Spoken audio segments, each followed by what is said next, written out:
Ito na mga super mom. Galing na ako sa Araneta Center. Umikot na ako, pinawisan na nga ako. Ngayon, going to Palengke na ako. Iikot na ako sa 18 Avenue, 15 Avenue, tapos uwi na ako. Tapos pagdating sa bahay, mag-workout na ako. Mag-stationary bike lang ako. Ngayon, my guys,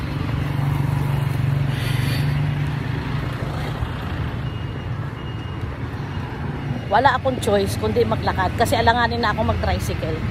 Umuulan, pero hindi naman ganun kalakas.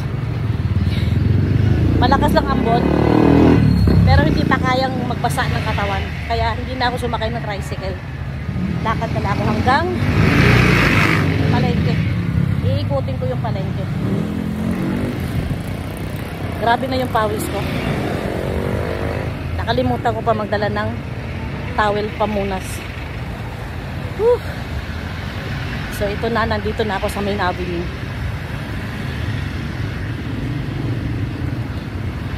Ayan. Medyo traffic. Ayan. Kasi Friday ngayon.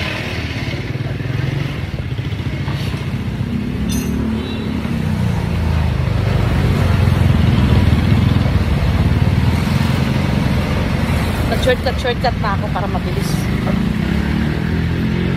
Kasi medyo palakas ang ulan.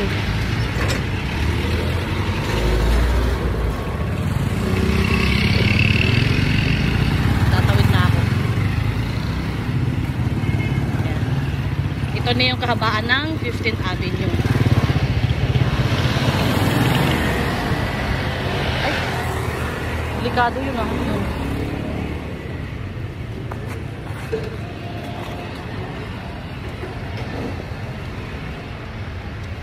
Ano yung alien? Bigla ako natisod, wala namang lubak. Binalikan ko, wala naman.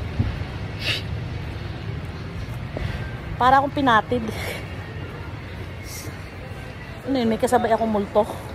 Bigla ako napatid, buti di ako sumusod. So ito na, malapit na ako sa Palengke. Ayan. Buti na lang, habang palapit ako sa Palengke, patila ng patila ang ambon.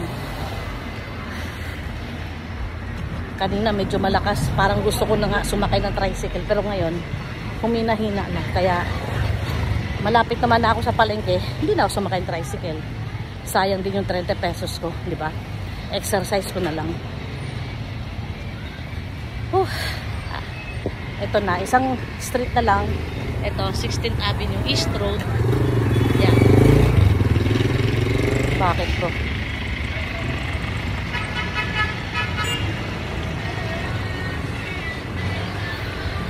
Kala ko nag-igirian sila. Yun pala, paparada pala. So, ito na. Nakikita ko na, natatanaw ko na ang gate ng Palengke namin. Entrance.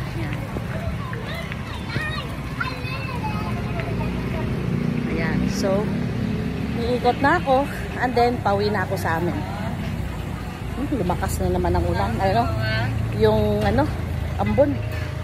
So, ito yung entrance. Yan, iikot na ako dito, iikot. Malaki din to eh. Iikot ako doon sa dulo.